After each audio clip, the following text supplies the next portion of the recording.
hello, you nice, great artists. Welcome to Croatia. Thank you. Hvala. Hvala ti. This is your first time in Croatia. Da. So how does it feel? Surreal, but normal. Yeah. I love making art internationally, so this was like a fun, new but unique experience doing one of my favorite things.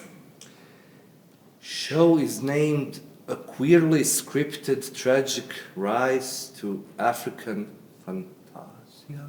Waafrika 1, 2, 3. 1, 2, 3. What's Fantasia? Yeah. A Fantasia. Fantasia. Yeah. But I call it, I say it in Fantasia. Latin. Fantasia. I love that. Italian. Yeah. Fantasia. So the title of the play was given by the playwright, Waafrika. I'll get to the Fantasia. Come again. Your name. Yeah. I'm Dmitri Barcomi. I am the director of Waafrika 1, 2, 3, and I read for the role of Bobby tonight. The playwright gave the name Waafrika 1, 2, 3 a queerly scripted tragic rise to queer African Fantasia. Waafrika came from the fact that in Swahili, Wa is a way of saying a tribe, a people. So Wa Italians, Wa Croatians, Waafrika. 1, 2, 3, the play comes in 3 parts. It's had a long history of production since it was first written. And at one point, a director left out the 3rd part, the Fantasia. And so this title encircles the wholeness of the experience of both the reality and then the Fantasia. The title is a nod to the American play Angels in America. Exactly so, because the play, I think, dips in and out of reality and looks at what a queer reality, a queer future, a queer fantasy could be. Please tell me something about your role in this play. Tell us your name.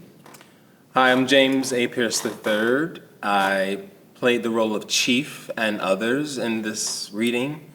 I've done the full production of the play. 6 years ago, I played Chief in the play, and I forgot the question. So what's the role? Something about the role.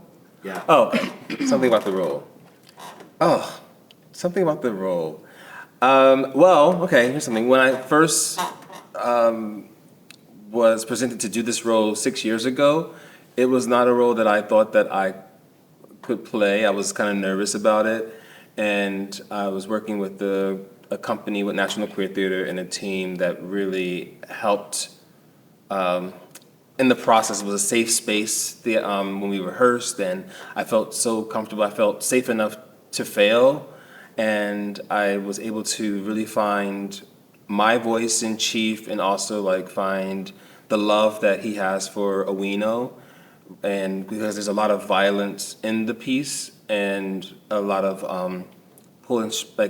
struggle with the tradition. And it was really rewarding for me after doing this piece then and also tonight, just discovering new things. But yeah, I think Chief is a complicated being, like most human beings are, struggling with what he was brought up, to believe, and the love for his child. Hello, I'm Michelle Kariuki, and I played the role of Owino in this reading. Something about my character? Yeah, actually, we've mentioned this before, but just in terms of the casting of this reading, I was originally supposed to be reading for Bobby, and then because of things that happened, complications, I stepped into the role of Owino.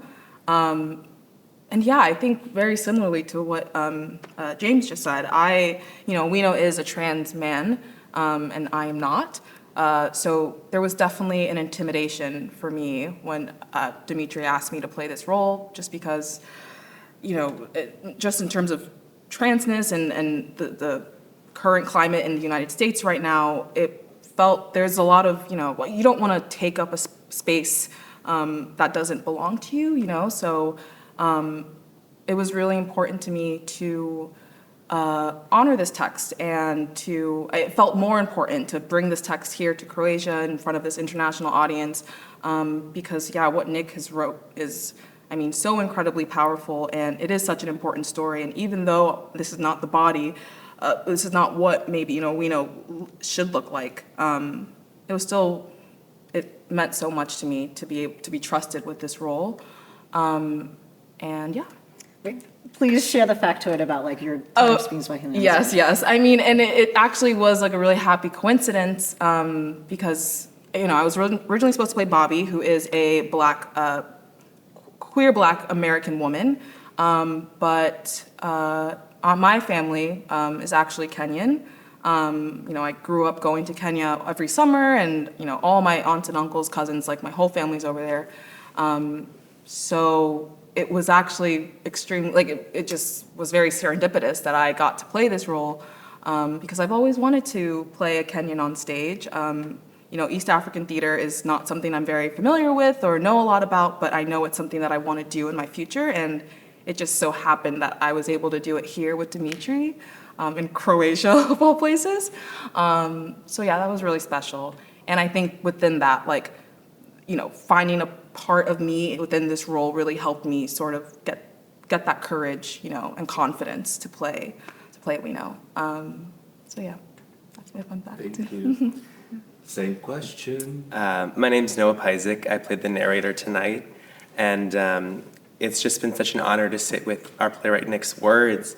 The process this week, it has shown this piece to be such a monumental work, and a play that I think should be seen by many people, and I'm so happy that it's being seen around the world, not just in the US, and I hope that it will have many future productions. I think we're all very grateful to Queer Zagreb and the team here for bringing us over. And Croatia is a country I've always wanted to come to, so to do queer theater here with this amazing team has also been an amazing experience. In this bizarre atmosphere that is going on right now in US and obviously in the rest of the world,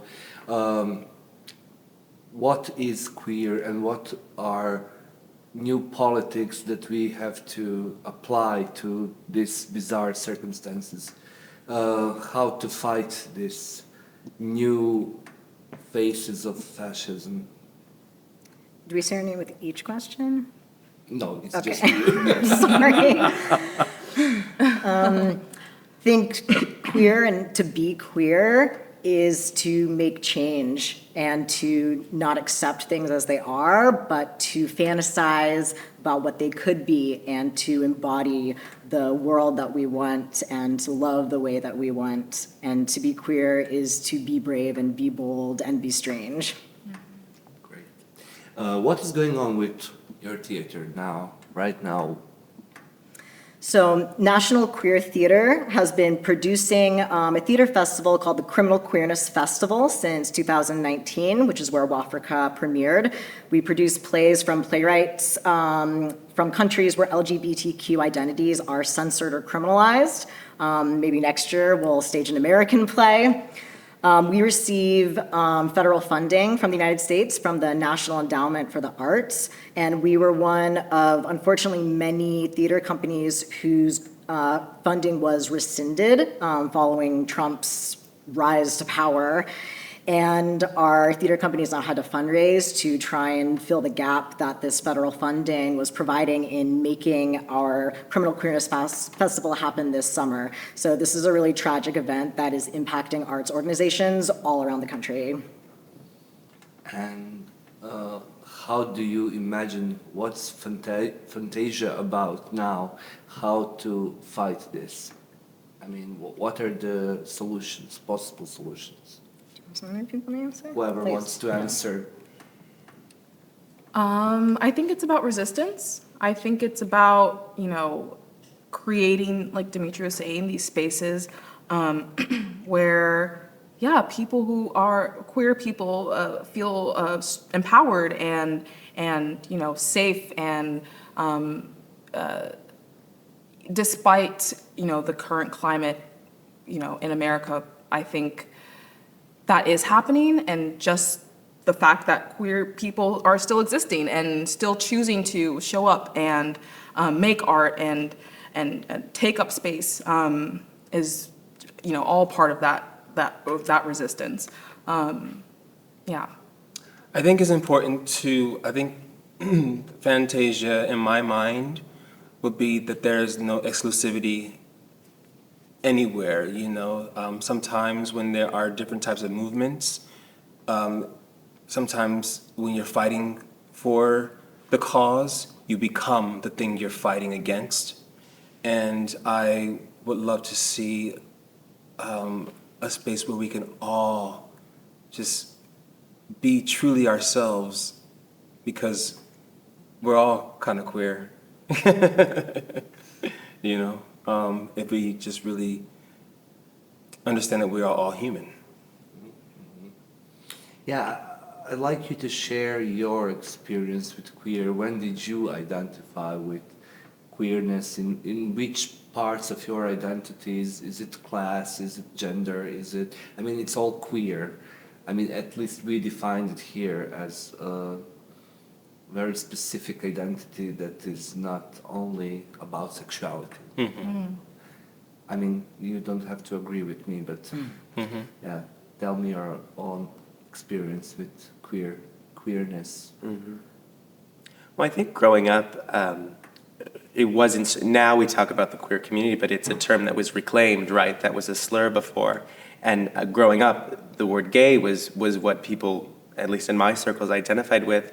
And the coming to the word queer was really sort of this beautiful, over time, understanding of what that word encompasses, that can encompass everybody if we so choose.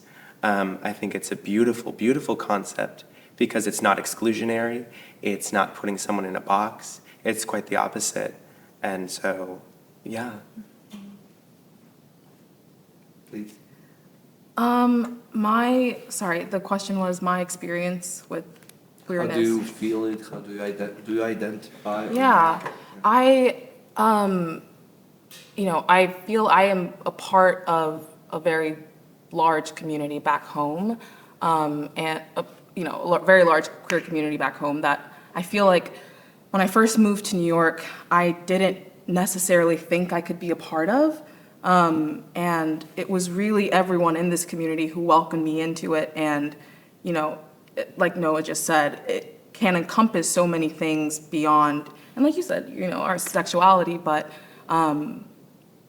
finding a space, as for someone like me who went to a high school that, was very white and very straight and very exclusionary, and it was hard for me to find my community there. So yeah, I think starting school in New York and just meeting, my peers and colleagues, they are the ones who ground me and sort of give me permission to explore my identity. And, it's something that I'm like constantly figuring out. And I think before coming to New York, that didn't seem like that was a possibility. It felt like who you are, the way you present, the way you are perceived was what you had to be. And so, yeah, I think my experience with queerness, totally shook that up for me. And yeah. For me, it's I've never really identified with labels because in my experience, I find that labels at times can be more dividing than unifying. I know that for some people it's different because of their experience, but as someone who has been Black my whole life, who's been oppressed my whole life for just existing, I think sometimes it's I've always been hard to be put into a box because, I have been oppressed by this group and that group and that group. So, but what I love about the words, like when I think about gay and queer, is that, it's interesting these words were slurs, but they're pretty positive words. Gay means happy. queer means a little strange. And as an artist, we are encouraged to be ourselves and be different. Normal's boring.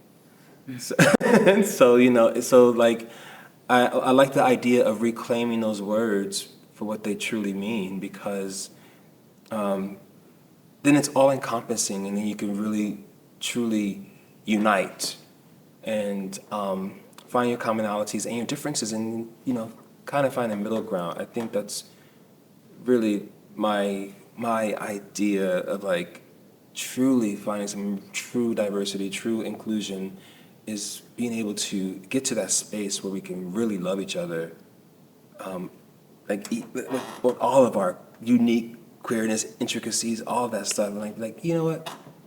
We're different, but let's go have a drink. I've been doing theater from a very young age, and that's where I first encountered the queer community.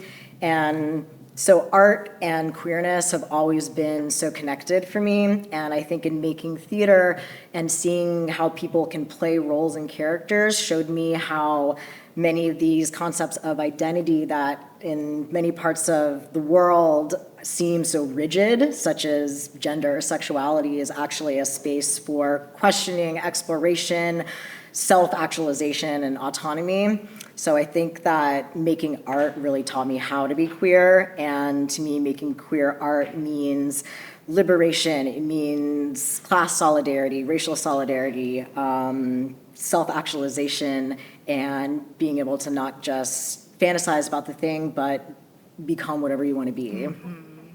Yes. Thank you so much. You're free.